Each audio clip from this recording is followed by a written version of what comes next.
bahawa kijang ini antara binatang yang pertama datang menyambut Sayyidina Adam alaihissalam ketika Sayyidina Adam alaihissalam datang ke muka bumi Allah Subhanahu wa taala. Bismillahirrahmanirrahim. Alhamdulillahirabbil alamin. Wassalatu wassalamu ala asyrafil mursalin sayyidina wa nabiyyina Muhammad ibn Abdullah Rasulil Amin wa ala alihi wa sahbihi ajma'in. Depan saya ni sekarang ni adalah salah satu benda yang Allah Subhanahu wa taala jadikan keistimewaan pada seekor binatang, iaitu al-ghazal. Dalam bahasa kita disebut kijang.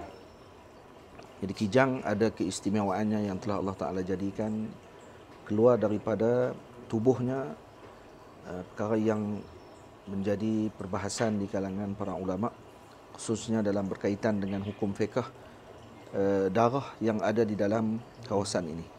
Adakah dibenarkan untuk kita bawa masuk ke dalam solat ataupun tidak? Para ulama, khususnya dalam mazhab kita Syafi'i, mengatakan ianya adalah harus, dan ini adalah perkara yang keistimewaan yang ada pada kijang, iaitu dijadikan darahnya tersebut sebagai bahan wangian, dan padanya terdapat keistimewaan dan kelebihan fawaid yang telah digunakan zaman berzaman. Sejak daripada zaman Nabi kita Muhammad sallallahu alaihi wasallam, penggunaan misk ini adalah istilah yang digunakan pada zaman Sayyidina Rasul tentang penggunaan darah kijang ataupun sesuatu yang keluar daripada pusat, dijadikan dia sebagai bahan wangian dan digunakan oleh wanita-wanita dan lelaki pada zaman Nabi kita Muhammad sallallahu alaihi wasallam. Dan banyak dalam hadis Nabi yang menunjukkan bahawa perbandingan wanginya Nabi sallallahu alaihi wasallam dengan wangian misik, dan Nabi menyuruh Sayyidatina Asma binti Abi Hubaish untuk mewangikan ataupun meletakkan wangian pada bahagian kemaluan wanita yang telah setelah selesai haid dan seumpamanya. Jadi istilah bagi misik itu digunakan sejak daripada zaman Sayyidina Rasul sallallahu alaihi wasallam dan zaman sebelumnya lagi. Jadi keistimewaan yang ada pada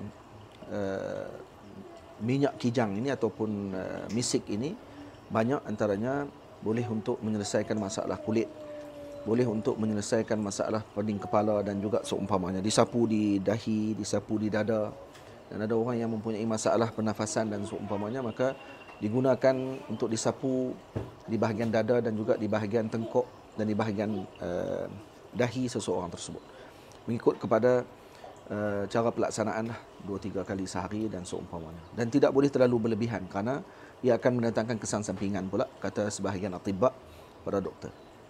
Dan cuma tidak ditentukan dalam hadis Nabi SAW bentuk bagaimana yang telah digunakan oleh Nabi SAW, sama ada misik tadi warna hitam ataupun warna merah dan seumpamanya. Ala kulli hal, penggunaan minyak misik ini adalah salah satu daripada sunnahnya baginda Rasul sallallahu alaihi wasallam, dan ianya merupakan, kalau seorang tadi berniat mengikuti sunnahnya Rasulullah dan juga menjadikan dia sebagai alat untuk berubat, insya-Allah Allah Taala akan memberikan kesembuhan berkat Nabi kita Muhammad sallallahu alaihi wasallam. Di tangan saya ni ada satu yang semata-mata daripada misiknya, iaitu tidak ada campuran, yang ni bersama dengan za'faran. Ini kesemuanya ni adalah benda-benda yang boleh untuk digunakan bagi tujuan perubatan, insya-Allah.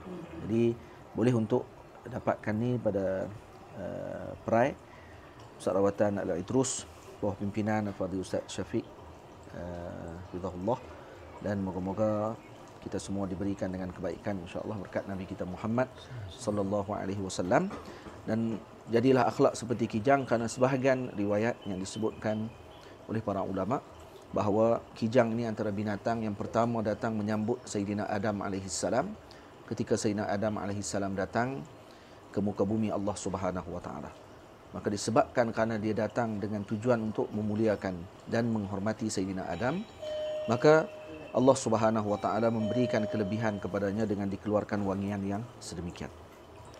Dan kalau tadi tidak berkait dengan akidah pun, maka kalau kita ingin percaya dengan kisah tersebut, tidak ada masalah. Dan bagi apa perkara tadi, perkara yang menunjukkan tentang kelebihan seseorang tersebut. Moga-moga akhlak kita seperti kijang, beradab dengan para akabir, adab dengan para awliya Allah Subhanahu wa taala, maka kita akan diberikan kelebihan, wangian orang tersebut akan tersebar ke seluruh alam.